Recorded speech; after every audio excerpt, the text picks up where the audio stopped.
Olá, queridos, tudo bem com vocês? Hoje estou mais uma vez aqui com vocês para juntos aprendermos a palavra de Deus, dando continuidade à nossa leitura e estudo em Salmos. No vídeo anterior nós lemos e estudamos Salmos 1 e estamos também estudando aí em ordem cronológica o Novo Testamento. Então toda segunda-feira temos aqui o discipulado do Novo Testamento em ordem cronológica. E hoje, né, geralmente na quinta ou na sexta-feira eu solto o vídeo falando sobre Salmos. E hoje nós vamos ler Salmos 2. Vamos ver o contexto histórico de Salmos 2 e o que Salmos 2 nos traz de lição para os dias de hoje. Então eu te convido a abrir sua Bíblia. Vamos então aí ler Salmos capítulo 2, que diz assim: Porque se amotinham as nações e os povos tramam em vão? Os reis da terra tomam posição e os governantes conspiram unidos contra o Senhor e contra o seu ungido e dizem: façamos em pedaços as suas correntes, lancemos de nós as suas algemas. Do seu trono nos céus o Senhor põe-se a rir e caçoa deles. Em sua ira os repreende e em seu furor os aterroriza, dizendo: eu mesmo estabeleci o meu rei em Sião, no meu santo monte. Proclamarei o decreto do Senhor. Ele me disse: tu és meu filho, e eu hoje te gerei. Pede-me e te darei as nações como herança, e os confins da terra como tua propriedade. Tu as quebrarás com vara de ferro, e as despedaçarás como um vaso de barro. Por isso, ó reis, sejam prudentes, aceitem a advertência, autoridades da terra. Adorem o Senhor com temor, exultem com tremor, beijem o Filho, para que ele não se ire e vocês não sejam destruídos de repente, pois no instante acende-se a sua ira. Bem, em Salmos 2 nós vemos que quem escreveu esses salmos foi Davi, e nós vemos essa confirmação no livro de Atos, capítulo 4, versos 25 e 26, quando Pedro e os discípulos, eles oravam, e ali eles citam exatamente o Salmo 2, que diz assim, vamos lá ler, Atos, capítulo 4, versos 25 e 26, diz assim: tu falaste pelo Espírito Santo por boca do teu servo, nosso pai Davi. Porque se enfurecem as nações e os povos conspiram em vão? Os reis da terra se levantam e os governantes se reúnem contra o Senhor e contra o seu ungido. Nós vemos aqui que o Salmo 2, ele nos mostra que foi Davi que escreveu essa passagem, inspirado pelo Espírito Santo de Deus. Esse contexto ele acontece provavelmente no tempo que Davi já governava, já era um rei estabelecido em Israel, e ali ele enfrentava conflitos, né, e rebeliões, tanto internas como externas. Porém, o texto ele vai muito além dessa situação. Ele já vem nos apontando profeticamente o reinado de Jesus, né? Do ungido de Deus, do Filho de Deus. E por isso que o Salmo 2 ele é considerado um salmo messiânico, porque ele antecipa o anúncio do reinado do Messias, ele fala sobre a oposição das nações contra Deus e o seu ungido e declara o triunfo final de Cristo como rei deste mundo, rei das nações. Agora eu quero, com você, eu e você junto, vemos a estrutura do Salmo, versículo por versículo, assim como eu fiz no Salmo 1, eu quero fazer com vocês aqui também no Salmo 2. Qual é a estrutura, né, de cada versículo? Do versículo 1 ao versículo 3, nós vemos aqui a rebelião das nações. Os povos se levantam contra Deus e contra seu ungido. No versos 1 a gente vê isso, né? Porque se amontinham as nações e os povos tramam em vão? Os reis da terra tomam posição e os governantes conspiram unidos contra o Senhor e contra o seu ungido e dizem. Então nós vemos aqui uma rebelião já acontecendo, os povos já se levantando contra Deus e contra aí a vinda do seu filho, né? No versos 4 e no verso 6, nós vemos a resposta de Deus em relação a isso. Deus, ele ri, né? Ele ri da arrogância humana e afirma que ele já estabeleceu o seu rei em Sião, em Jerusalém, que é o seu filho, né? Jesus.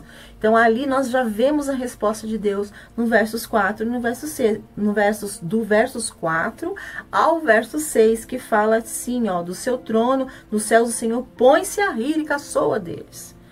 Em sua ira os repreende, e em seu furor os aterroriza, dizendo, eu mesmo estabeleci o meu rei em Sião.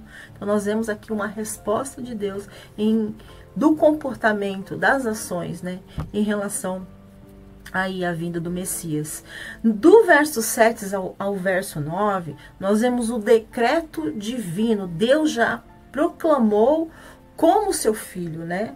E lhe deu domínio sobre todas as nações. Então, todas as nações já estavam sob o domínio de Jesus. Já Deus declarando isso, decretando isso na vida do seu filho. E do versos 10 ao versos 12, nós vemos aqui um convite à sabedoria e à submissão. Nós vemos que os reis e os juízes, eles são advertidos a se submeterem ao Filho de Deus, a Cristo, a Jesus, antes que viesse o juízo sobre eles. Então aqui nós vemos já um contexto e toda uma estrutura de Salmos 2. E como nós podemos trazer Salmos 2 para o nosso contexto do dia de hoje? Quais as lições que nós podemos tirar, né, como aprendizado dentro de Salmos 2 e trazer para as nossas vidas no dia de hoje? E qual lição nós já tiramos logo no início de Salmos 2? Ele nos mostra que nós vivemos num mundo que ainda se rebela contra Deus. Pessoas querendo viver sem limites e achando que obedecer a Deus é viver numa prisão, né? Estão enganados, estão com seus valores trocados. Quando na realidade, quando nós vivemos fora da presença de Deus, é aí que nós vivemos na verdadeira prisão. Prisão porque nós estamos debaixo do pecado. E as consequências do pecado é a morte. As consequências do pecado é a destruição. Então essa é a verdadeira prisão. O Salmos 2 nos mostra que essa rebeldia é inútil e vazia. Tudo que é contra Deus é destinado ao fracasso. É destinado à destruição. Então é uma rebeldia que leva à destruição, né? Onde na verdade nós deveríamos estar em comunhão com Deus, debaixo da sua proteção e debaixo das suas bênçãos. Nós devemos tirar isso como lição para as nossas vidas, que nós devemos permanecer firmes aos princípios de Deus, mesmo que o mundo esteja indo numa direção oposta, numa direção contrária. Nós devemos permanecer firmes no Senhor. Segunda lição que nós tiramos em Salmos 2 é que Deus, ele ainda continua no controle, apesar de muitos achar que o mundo está desordenado, que está um caos, e que isso é real, isso é verdade, mas Deus, ele está no controle de tudo isso, tá? Porque diante das guerras, diante do caos, das injustiças, de governos corruptos, Deus não perdeu o controle. Ele estabeleceu quem? Jesus. Jesus, seu filho. E nada do que está acontecendo pode mudar essa situação.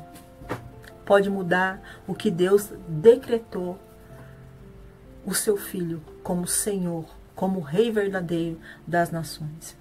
Mesmo quando tudo parece fora de lugar, Deus tem o governo nas suas mãos e precisamos confiar e descansar no Senhor.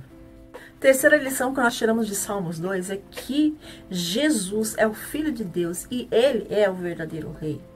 Isso nos ensina que não há salvação, governo ou paz verdadeira fora da presença dEle.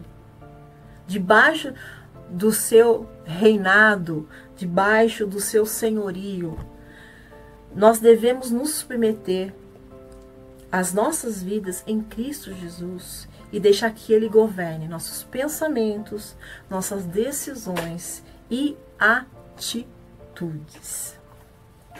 Quarta lição que nós tiramos desse texto é que a sabedoria está em se submeter ao senhorio de Cristo e a felicidade está em confiar no Senhor, em confiar em Deus. Nos versos 12 diz assim: bem-aventurados todos os que nele confiam.